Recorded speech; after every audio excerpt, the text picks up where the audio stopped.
Ele acordou sozinho naquela manhã fria, com as mãos trêmulas tentando abrir o frasco de remédios que ninguém deixou preparado. O telefone na mesinha de cabeceira permanecia em silêncio há dias, enquanto as fotografias na parede sorriam de um passado que parecia mentira.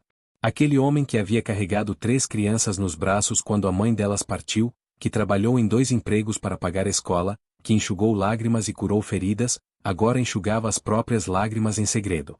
Os filhos que ele criou com as próprias mãos não atendiam mais suas ligações.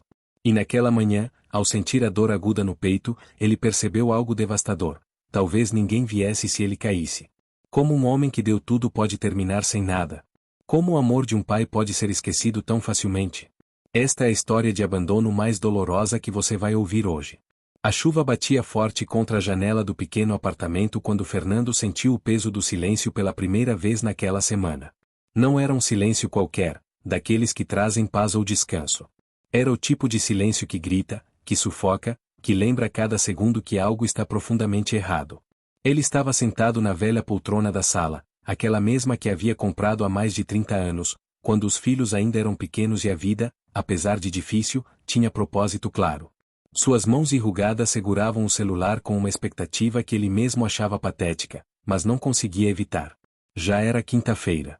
A última vez que alguém havia ligado fora na segunda, e mesmo assim tinha sido uma conversa apressada, cheia de desculpas e promessas vazias de que viriam visitá-lo no fim de semana. O fim de semana tinha chegado e passado. Ninguém apareceu. Ninguém ligou para explicar. E Fernando, com seus 74 anos e um coração que teimava em continuar batendo mesmo quando tudo parecia sem sentido, sentiu algo que vinha evitando há meses, a certeza absoluta de que havia se tornado invisível para aqueles que mais amava no mundo. Ele fechou os olhos e deixou a mente vagar para um tempo que parecia pertencer a outra vida. 28 anos atrás, quando Mariana ainda estava viva e a casa era barulhenta, cheia de risadas infantis e do cheiro de comida caseira. Lembrou do dia em que ela sorriu para ele pela última vez, deitada naquela cama de hospital, pálida e fraca, mas ainda tentando ser forte. Os médicos haviam dado a notícia 3 meses antes: câncer agressivo, tratamento difícil, chances incertas. Fernando tinha 46 anos, trabalhava como auxiliar de escritório, ganhava pouco, mas tinham conseguido construir uma vida modesta e feliz. Tinham 3 filhos, Ricardo, o mais velho, com 12 anos na época, Clara com 9, e o caçula, Pedro, que havia acabado de completar 6. Quando Mariana segurou sua mão naquele último dia, ela havia sussurrado com a voz fraca: "Promete que vai cuidar deles, Fernando. Promete que não vai deixar eles faltarem nada." Ele tinha prometido. Com lágrimas escorrendo pelo rosto, sem saber como faria, sem ter ideia da montanha impossível que teria que escalar sozinho, ele havia prometido. E cumpriu. Deus sabe como cumpriu. Fernando abriu os olhos devagar, sentindo o peso daquela lembrança no peito. A sala estava escura agora, apenas a luz fraca do poste da rua entrando pela janela. Ele não tinha coragem de levantar para acender a luz. Não tinha coragem para muita coisa ultimamente. O cansaço não era apenas do corpo, era da alma, daqueles que carregam uma desilusão tão grande que ela se instala nos ossos e não sai mais. Os primeiros meses após a morte de Mariana foram um borrão de dor e desespero silencioso. Fernando acordava às 5 da manhã, preparava café, fazia sanduíches para o lanche das crianças, levava os 3 para a escola antes de ir trabalhar. Quando voltava, à noite, ainda tinha que fazer janta, ajudar nas lições de casa, dar banho no Pedro que ainda era pequeno demais para se virar sozinho, e tentar, de alguma forma, preencher o vazio gigantesco que a ausência da mãe havia deixado. Ele não sabia cozinhar direito. Queimava o arroz, errava o sal, mas persistia. Aprendeu a fazer tranças no cabelo da Clara assistindo vídeos na televisão comunitária do vizinho, porque a menina chorava todas as manhãs dizendo que queria ir para a escola bonita como as outras meninas. Aprendeu a ajudar Ricardo com as lições de matemática mesmo não tendo estudado muito, ficando acordado até tarde decifrando os livros junto com o menino. O salário não dava. Nunca dava. Fernando começou a fazer bicos aos sábados, carregando mercadoria no mercado municipal, pintando casas, consertando o que aparecesse. Domingo de manhã era o único momento que tinha para lavar roupa, limpar a casa, e tentar descansar algumas horas antes que a semana recomeçasse. Não havia tempo para amigos, para sair, para viver qualquer coisa que se parecesse com a própria vida. Sua vida eram os 3. Apenas os 3. Houve uma época, quando Ricardo tinha uns 15 anos, que o menino começou a andar com uma turma ruim do bairro. Fernando descobriu por acaso, quando um vizinho comentou ter visto o garoto fumando na pracinha com outros rapazes conhecidos por pequenos furtos. Naquela noite, Fernando não dormiu. Esperou Ricardo chegar, quase 11 da noite, e quando o menino entrou tentando ser silencioso, encontrou o pai sentado à mesa da cozinha, com a luz acesa e os olhos vermelhos. Não de raiva, mas de medo e tristeza. Senta aqui, Fernando havia dito, com uma voz cansada que Ricardo nunca tinha ouvido antes. O menino sentou, desafiador no começo, mas algo na expressão do pai o fez baixar a guarda. Fernando não gritou. Não bateu. Apenas falou, com uma sinceridade que partiu o coração do filho adolescente. Eu não tenho muito para te oferecer, Ricardo. Não tenho dinheiro, não posso te dar roupas de marca, videogame, essas coisas que seus amigos têm. Mas eu levanto todo dia às 5 da manhã e trabalho até não aguentar mais, e faço isso porque acredito em você. Sua mãe, antes de partir, me fez prometer que eu ia cuidar de vocês. E cuidar não é só dar comida e roupa. É te ajudar a ser um homem de bem. Se você escolher esse caminho que está começando a seguir, não vai ter volta. Eu não posso te obrigar a nada, você já está grande. Mas eu posso te pedir, como seu pai e como alguém que te ama mais que a própria vida, para não jogar fora tudo que a gente construiu até aqui. Ricardo tinha chorado naquela noite.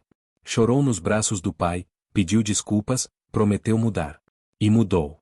Voltou a se concentrar nos estudos, largou aquela turma, passou no vestibular anos depois para a engenharia com uma bolsa de estudos que encheu Fernando de orgulho.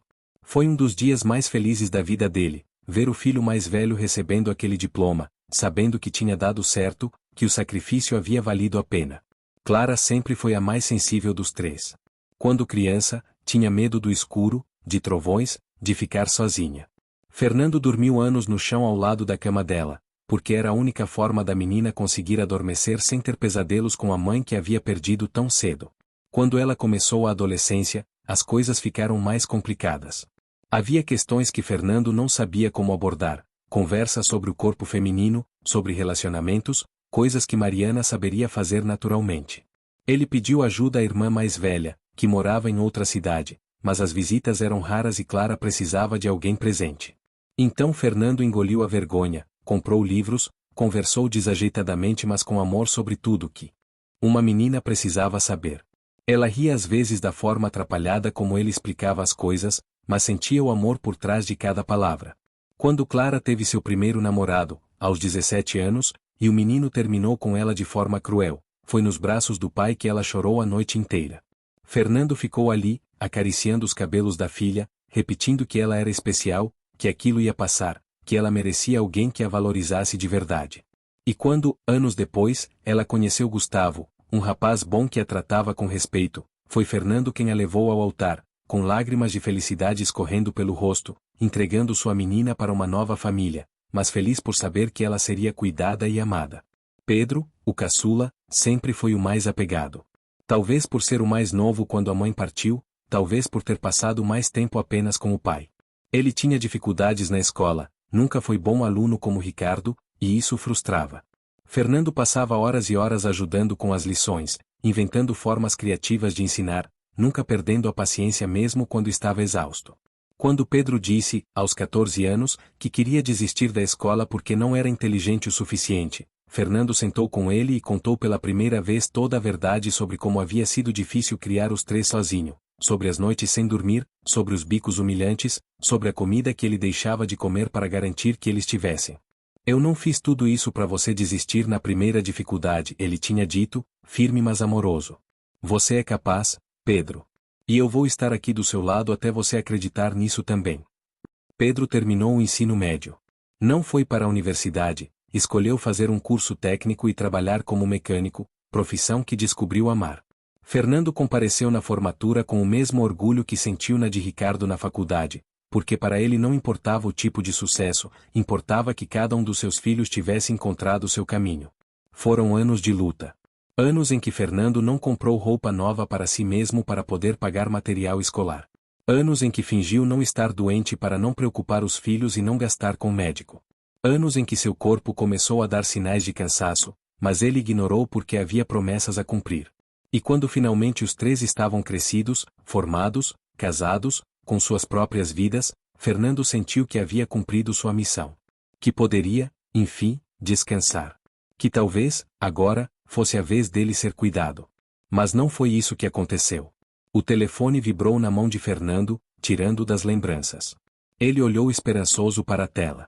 Era uma mensagem de propaganda. Sentiu o coração apertar de uma forma que já estava se tornando familiar. Já havia ligado para Ricardo 3 vezes naquela semana. Das 3, 2 tinham caído na caixa postal, e uma vez o filho tinha atendido rapidamente, no meio do barulho do escritório, dizendo que estava em uma reunião importante e que ligaria de volta. Não ligou. Clara tinha sido a última a visitá-lo, há quase 2 meses. Tinha ficado menos de 1 hora, distraída com o celular, reclamando do trânsito, dizendo que os filhos estavam com a agenda cheia de atividades e que ela mal conseguia tempo para respirar. Fernando tinha preparado o almoço favorito dela, aquele mesmo que fazia quando era pequena, mas Clara comeu apressada, dizendo que precisava ir porque tinha dentista às 3. Ele tinha embalado um pouco de comida para ela levar, mesmo ela dizendo que não precisava, e a viu ir embora pela janela, com uma sensação estranha de que estava sendo deixado para trás. Pedro era o que mais ligava, mas as conversas eram rápidas, superficiais. Tá tudo bem, pai? Tá comendo direitinho? Precisa de alguma coisa? E antes que Fernando pudesse realmente responder, contar que não estava bem, que se sentia sozinho, que a casa estava silenciosa demais e que tinha noites em que sentia uma dor no peito que não sabia se era do coração ou da solidão, Pedro já estava se despedindo, prometendo passar lá no fim de semana, promessa que raramente se cumpria. Fernando tentava entender. Eles tinham suas vidas, suas famílias, seus trabalhos. Ele se repetia isso todos os dias. Mas havia algo que doía mais do que conseguia admitir, a sensação de que ele havia se tornado um peso, uma obrigação desconfortável, alguém que eles precisavam ligar de vez em quando para aliviar a consciência, mas que preferiam manter a distância. Não era assim que ele imaginava que seria. Quando eles eram pequenos e ele sonhava com o futuro, imaginava almoços de domingo com toda a família reunida, imaginava poder ver os netos crescerem, imaginava que o amor que havia plantado durante anos de sacrifício germinaria em cuidado e presença quando ele precisasse. A verdade é que Fernando estava doente. Tinha descoberto há 6 meses, depois de finalmente ir ao médico por insistência da vizinha, Dona Célia, que o encontrou quase desmaiando na escada do prédio. Insuficiência cardíaca, o médico tinha dito, além de diabetes descompensada e pressão alta que nunca havia tratado adequadamente. Precisava tomar remédios todos os dias, vários deles, em horários específicos. Precisava ir ao cardiologista regularmente. Precisava de cuidados. Quando contou para os filhos, houve uma comoção inicial. Ricardo disse que ia contratar uma enfermeira. Clara chorou ao telefone dizendo que não sabia que estava tão grave. Pedro foi visitá-lo no dia seguinte, levou as primeiras caixas de remédio. Mas a comoção passou. A enfermeira nunca foi contratada porque estava muito caro e o pai conseguia se virar sozinho, né? As visitas continuaram raras. Os remédios ele tinha que comprar com sua aposentadoria magra, tendo que escolher às vezes entre medicamento e comida, porque os 3 juntos custavam quase metade do que recebia. E ninguém parecia perceber que ele estava definhando, ficando mais magro, mais fraco, mais apagado. Dona Célia, a vizinha do apartamento ao lado, tinha se tornado sua maior companhia. Uma senhora de 70 anos, viúva, que aparecia sempre com um prato de comida, com uma conversa, com disposição para ouvi-lo quando ninguém mais tinha. Ela sabia da situação dos filhos, embora Fernando tentasse disfarçar. É assim mesmo hoje em dia, ela dizia, com uma tristeza nos olhos que mostrava que ela também havia passado por algo parecido. A gente cria os filhos, dá tudo de si, e quando fica velho vira um estorvo. Mas não desiste deles, Fernando. Às vezes as pessoas só precisam de um susto para acordar. Mas Fernando estava cansado de esperar que eles acordassem. Estava cansado de ser forte, de fingir que estava tudo bem, de mentir para si mesmo que era compreensível estarem tão ocupados. A verdade que ele começava a aceitar, e que o destruía um pouco mais a cada dia, era que seus filhos tinham se esquecido dele. Não literalmente, claro. Lembravam que existia, ligavam ocasionalmente, mandavam mensagens de bom dia em um grupo de WhatsApp que ele nem sabia usar direito. Mas o esquecimento real, aquele que dói de verdade, é quando as pessoas deixam de ver você como essencial em suas vidas, quando sua presença ou ausência deixa de fazer diferença no dia a dia delas. Uma manhã, cerca de 3 semanas depois daquela noite chuvosa, Fernando acordou com uma dor forte no peito. Diferente das outras vezes. Mais intensa. Tentou se levantar, mas as pernas não obedeceram direito. Conseguiu alcançar o celular na mesinha de cabeceira, as mãos tremendo tanto que quase derrubou o aparelho. Ligou para Ricardo. Caiu na caixa postal. Ligou para Clara. Tocou, ninguém atendeu. Ligou para Pedro. O filho atendeu no quinto toque, voz sonolenta. Pai? Que foi? São 6 da manhã. Pedro, não tô bem, tô com uma dor. Fernando tentou falar, mas a voz saía fraca. O senhor tomou o remédio? Deve ser a pressão. Toma o remédio e deita um pouco que passa. Eu ligo mais tarde para ver como o senhor tá, viu? Agora eu preciso dormir mais um pouco que ontem foi punk no trabalho. E desligou. Fernando ficou ali, deitado, com o telefone na mão e a dor no peito, sentindo algo pior do que a dor física, a confirmação de que estava completamente sozinho. Nem em um momento de emergência clara ele era prioridade. Conseguiu, com muito esforço, arrastar-se até o banheiro, tomar os remédios, voltar para a cama. Deitou ali esperando ou que a dor passasse ou que algo pior acontecesse. Parte dele, em um pensamento sombrio que tinha vergonha de admitir, quase desejava que fosse algo pior, só para ver se assim finalmente viriam, finalmente perceberiam. A dor passou depois de algumas horas. E ninguém veio. Pedro ligou à noite, conversa rápida, Fernando disse que estava melhor só para não preocupar. E a vida continuou, naquele ritmo lento e solitário que havia se tornado sua rotina. Foi Dona Célia quem percebeu que algo estava errado de verdade. Ela tinha uma chave reserva do apartamento de Fernando, que ele havia dado meses atrás para emergências. Quando ele não apareceu na porta pela manhã, como costumava fazer para pegar o jornal, e não atendeu quando ela bateu, ela usou a chave e entrou. Encontrou Fernando desmaiado na sala, pálido, respiração fraca. Chamou a ambulância, foi com ele ao hospital, ficou na sala de espera enquanto os médicos cuidavam dele. E foi ela quem ligou para os filhos, os 3, dizendo que era grave, que precisavam vir urgente. Quando Fernando acordou no hospital, 12 horas depois, foi o rosto preocupado de Dona Célia que viu primeiro. Ela estava segurando sua mão, e sorriu com alívio quando ele abriu os olhos. Graças a Deus, Fernando.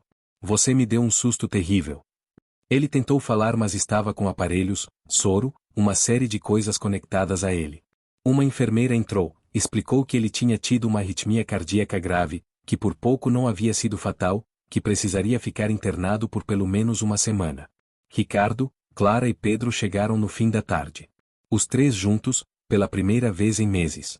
Entraram no quarto com expressões de preocupação, culpa, e algo que Fernando identificou como desconforto.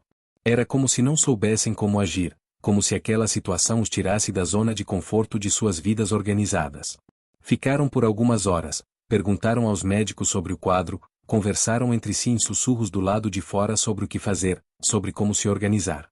Mas Fernando, mesmo fraco e conectado a aparelhos, percebeu que a preocupação deles era mais sobre como aquilo afetaria suas rotinas do que sobre ele de fato. Clara teve que ir embora mais cedo porque era aniversário do filho e ela tinha prometido estar lá. Você entende, né, pai? O Rafinha vai ficar tão triste se eu não for. Mas eu volto amanhã, prometo. Não voltou no dia seguinte. Ligou dizendo que o filho tinha acordado doente, que não podia sair de casa. Ricardo ficou até mais tarde, mas estava claramente ansioso, checando o celular a cada 5 minutos, respondendo e-mails, até que finalmente disse que precisava resolver um problema urgente no trabalho e que voltaria assim que pudesse. Voltou apenas no dia da alta, apressado, assinou os papéis, ajudou o pai a entrar no carro e o levou para casa, mas não subiu. Disse que tinha uma apresentação importante no dia seguinte e precisava se preparar. Entregou 3 sacolas de compras do mercado, dinheiro para os remédios novos, e foi embora. Pedro foi o que mais ficou. Passou 2 noites dormindo na cadeira desconfortável do hospital, conversou mais, pareceu realmente preocupado. Mas quando Fernando teve alta e voltou para casa, Pedro também voltou para sua rotina, e as visitas se espaçaram novamente. Quem ficou foi Dona Célia. Ela que apareceu todos os dias, que levava comida, que separava os remédios nos horários certos, que fazia companhia, que ouvia quando Fernando precisava desabafar ou simplesmente chorava em silêncio. Foi ela, uma pessoa que não tinha nenhuma obrigação, que mostrou mais amor e cuidado do que os 3 filhos que ele havia criado com tanta devoção. E foi naquele período, durante a semana se recuperando em casa, sozinho a maior parte do tempo exceto pelas visitas de Dona Célia, que algo mudou dentro de Fernando. A tristeza que antes o consumia começou a dar lugar a uma clareza dolorosa. Ele via agora, com uma lucidez que antes evitava, que havia falhado de alguma forma. Não em criar seus filhos, nisso ele tinha feito o melhor que podia. Mas talvez em ensiná-los sobre gratidão, sobre honrar de onde vieram, sobre o que significava realmente cuidar de quem cuidou de você. Ou talvez o mundo tivesse mudado tanto que valores como esses não importavam mais. Talvez essa fosse a nova realidade, filhos que crescem, voam, e esquecem o ninho de onde vieram. Fernando se pegava pensando se não havia outros como ele, outros pais e mães que haviam dado tudo de si e agora estavam esquecidos em apartamentos silenciosos, em casas de repouso, em cantos invisíveis do mundo, esperando por ligações que não vinham, por visitas que não aconteciam. Uma tarde, cerca de 2 meses após a internação, Fernando estava sentado na varanda do apartamento, observando a rua movimentada lá embaixo, quando viu uma cena que o marcou profundamente. Um homem jovem, talvez uns 30 anos, empurrando uma cadeira de rodas onde estava sentada uma senhora idosa. Eles pararam em uma praça próxima, e o homem se sentou em um banco ao lado dela. Fernando não conseguia ouvir o que conversavam, mas via que conversavam bastante, que ela ria de algo que ele dizia, que ele segurava a mão dela com carinho. Ficaram ali por quase 1 hora, apenas os dois, sem pressa, sem celular, sem aparente desconforto ou obrigação. Era um momento simples, mas tão cheio de amor e presença que Fernando sentiu uma inveja dolorosa, misturada com uma saudade de algo que nunca teria. Naquela noite, Fernando tomou uma decisão. Foi difícil, e levou dias até ter coragem de realmente executá-la, mas havia se tornado claro que precisava fazer algo. Não pelo que mudaria na situação dele, porque já não acreditava que mudaria, mas por uma questão de dignidade, de comunicar de alguma forma o que estava sentindo, de deixar um registro de que ele havia sido esquecido e que isso tinha consequências. Ele pegou um caderno velho que guardava em uma gaveta e começou a escrever. Não era bom com palavras escritas, nunca havia sido, mas naquele momento elas fluíam com uma urgência que vinha de um lugar profundo.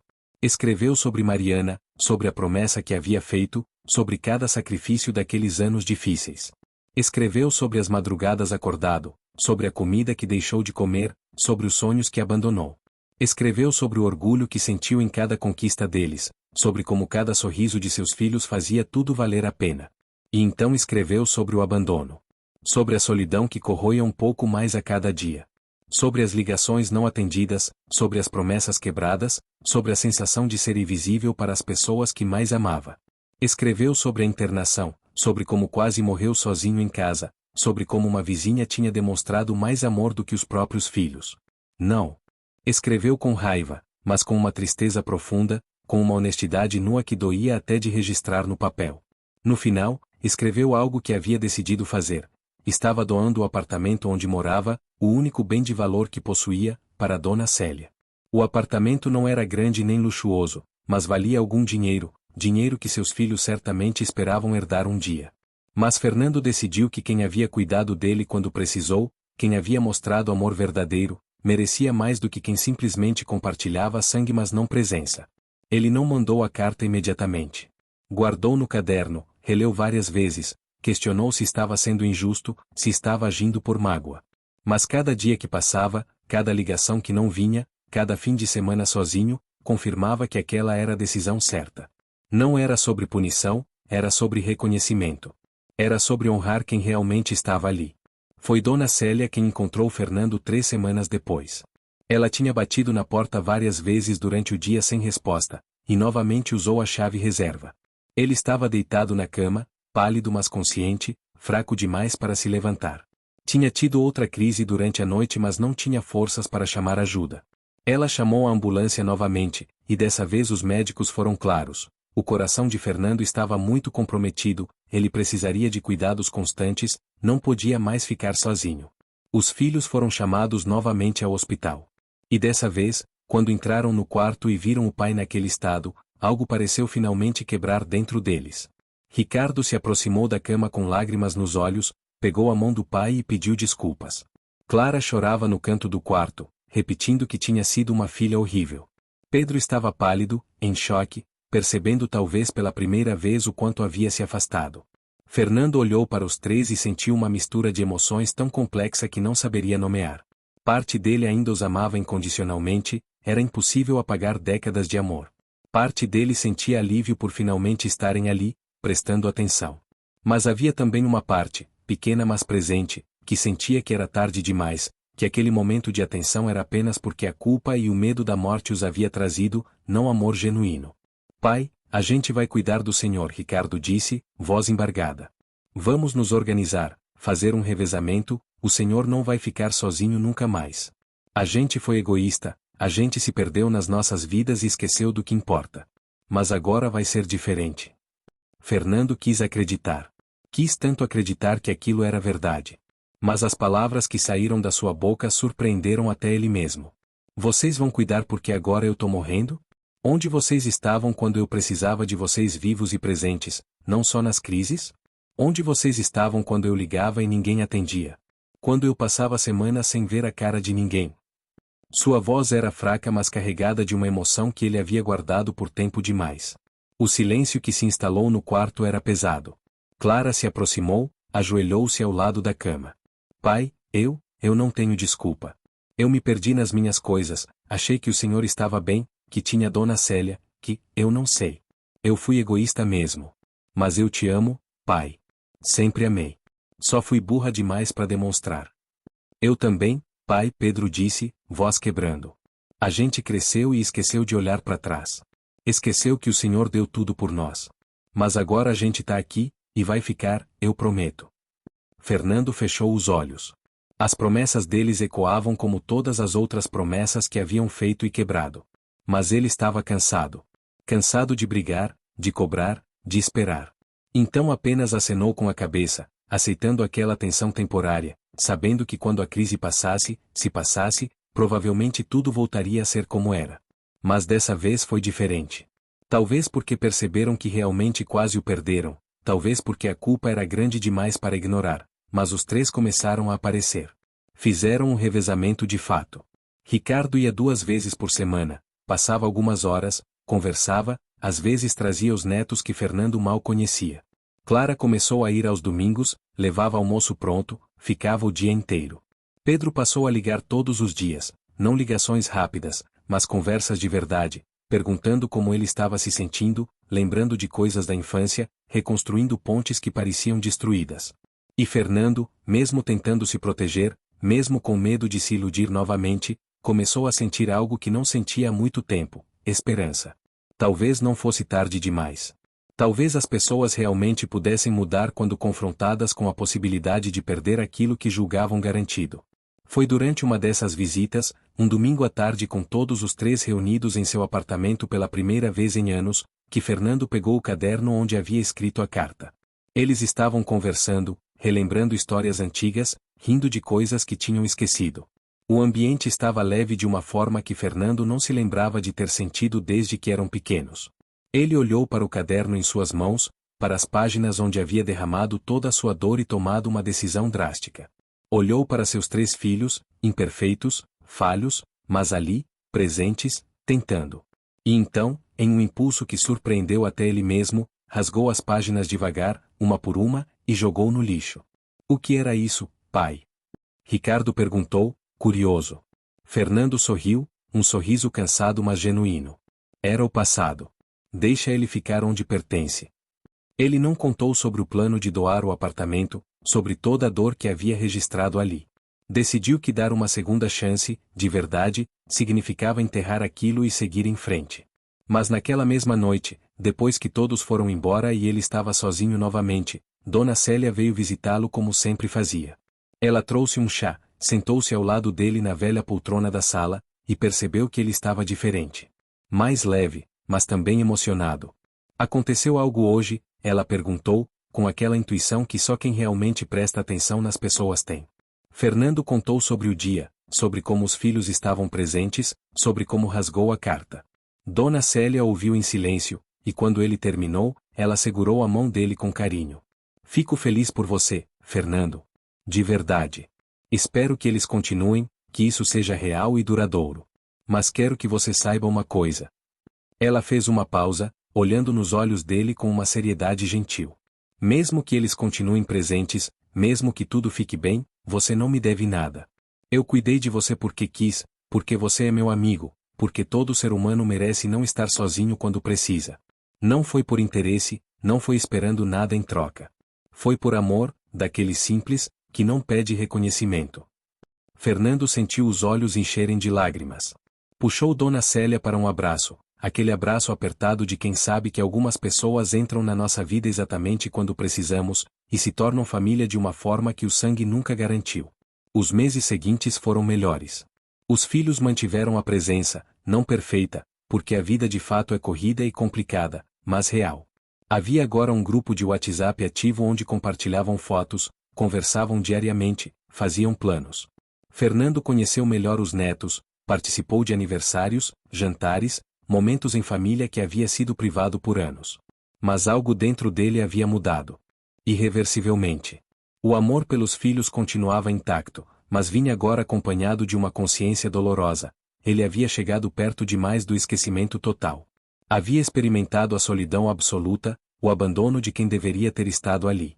E isso, mesmo com toda a reconciliação, deixava uma marca que não se apagaria completamente. Ele também havia descoberto algo importante. Família não é apenas sangue, é presença, é cuidado, é escolha.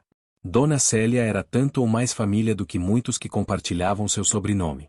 E esse aprendizado era precioso, mesmo que tenha custado tão caro. Uma noite, 6 meses após aquele episódio no hospital, Fernando estava deitado pensando sobre tudo o que havia acontecido. Seu coração estava estável com os remédios certos e o acompanhamento médico, mas ele sabia que os anos que lhe restavam eram contados. Não era medo da morte que sentia, mas uma necessidade urgente de deixar algo além de bens materiais, além de memórias. Queria deixar uma lição. Chamou os 3 filhos para um almoço no domingo seguinte. Disse que precisava conversar sobre algo importante. Eles chegaram, um pouco apreensivos, imaginando que era sobre a saúde dele ou sobre heranças. Mas Fernando surpreendeu todos ao não falar sobre si mesmo. Eu quero contar para vocês uma história, ele começou, com a voz tranquila de quem havia feito as pazes com a própria jornada. É uma história sobre um homem que fez uma promessa, sobre sacrifício, sobre amor incondicional. Mas também é uma história sobre esquecimento, sobre como é fácil a gente se perder no próprio mundo e deixar para trás quem mais importa. E então ele contou. Contou tudo. Não para culpá-los ou fazê-los se sentir mal, mas para que entendessem realmente pelo que ele havia passado, o que havia sentido. Falou das noites em que quase desistiu quando eles eram pequenos e tudo parecia impossível. Falou da solidão dos últimos anos, das ligações não atendidas, das crises de saúde que enfrentou sozinho. Falou sobre como Dona Célia, uma estranha que virou amiga, havia sido mais presente que os próprios filhos. E no final, disse algo que mudou algo fundamental entre eles. Eu perdoei vocês. De verdade. Porque eu os amo, e amor verdadeiro é isso, é perdoar mesmo quando dói. Mas eu preciso que vocês entendam que um dia vocês também vão envelhecer. E seus filhos vão estar tão ocupados quanto vocês estavam. E vocês vão sentir o que eu senti, a não ser que vocês ensinem a eles, agora, enquanto são pequenos, o que realmente importa. Ensinem sobre gratidão. Sobre honrar quem cuida de nós. Sobre não deixar para depois, porque depois pode ser tarde demais. O silêncio na mesa era absoluto. Clara chorava abertamente. Ricardo tinha a cabeça baixa, ombros tremendo em soluços silenciosos que tentava esconder. Pedro segurava a mão do pai com força, incapaz de falar. Eu não tô dizendo isso para fazer vocês se sentirem mal, Fernando continuou, agora com lágrimas também. Tô dizendo porque vocês são bons filhos que cometeram erros, como todo mundo comete. E porque eu não quero que meus netos, quando crescerem, sintam o que vocês sentiram quando quase me perderam. Quero que eles sejam criados sabendo que família se cuida, sempre, não só nas crises. Aquele almoço mudou algo profundo na dinâmica da família. Não de uma hora para outra, porque mudanças reais são processos, não eventos. Mas plantou uma semente de consciência que começou a germinar. Ricardo começou a levar os filhos para visitar o avô semanalmente, e durante o caminho conversava com ele sobre a importância da família, sobre o que o avô havia feito por ele. Clara começou a compartilhar histórias do avô com seus filhos, mostrando fotos antigas, criando uma ponte entre gerações. Pedro, que não tinha filhos ainda, prometeu a si mesmo que quando tivesse, seria diferente. E Fernando viveu para ver os começos dessas mudanças.